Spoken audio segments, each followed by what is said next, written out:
When you see that you have less money, you have to balance the budget to make it work. That's what every business in the city does. It's what every family in the city does. It's what this government should do. Denver's mayor announcing major cuts, furloughs, and potential layoffs for city workers today as the city looks to cut its general budget by 12%. That's more than what we saw during the pandemic when it was slashed by 10%. Mayor Mike Johnson also indicating there is more pain ahead as the city faces massive revenue gaps this year and next year. Your investigator Brian Moss has been working on these budget issues for weeks. Yeah, Brian joins us live in Denver tonight. So Brian, how deep is this hole? Denver is definitely behind the eight ball here. The hole is pretty deep, according to the mayor, due to stagnant revenue growth for the city and increasing costs of running city government. The mayor said today that for the remainder of 2025, the city is facing a $50 million gap in revenues. And for 2026, a $200 million projected deficit for the city of Denver. And with that, an immediate hiring freeze for the city started today, and the city workers will start taking furlough days in June. The truth is, this is hard, and this is going to be hard. The first to feel the budget squeeze, city workers will have to take between 2 and 7 furlough days off, depending on how much they make. What are you going to cut?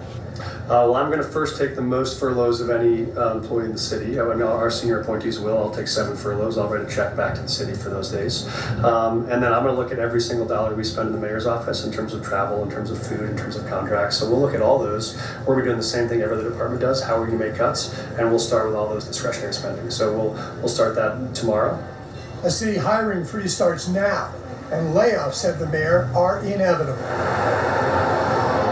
While there's been much criticism of how much Johnson has spent on homelessness and if that's contributed to this budget pinch, the mayor batted that away, saying that's been an investment in city growth. So we do not have any encampments in our city center. We don't have any large encampments anywhere in the city. If you are running a business in the city or have a home in the city, that is a transformational change that makes you more likely to do business here or live here.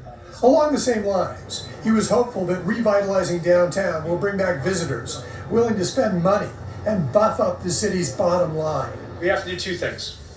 As I said, you have flattening revenue, you have increasing costs. You have to do 2 things. You have to both drive increases in your revenue to recover, and you have to drive reductions in your costs to make those 2 lines meet. So we will do both of those things. He said city government has been growing at unsustainable levels and will have to get smaller, faster, and more efficient. But what does all this mean for Denver residents? What's the impact going to be on the people who actually live in Denver? How we can right-size this budget while minimizing any impact on services. Much of what's going to happen, the impacts of current and future cuts, is unclear and unknown right now. And there are great reasons to believe that when this city faces hard challenges head-on, we come out the other side better.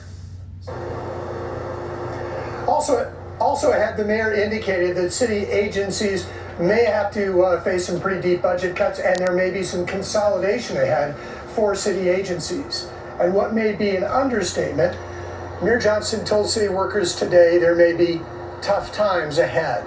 Reporting live, I'm Brian Moss, covering Colorado First. All right, Brian, thank you.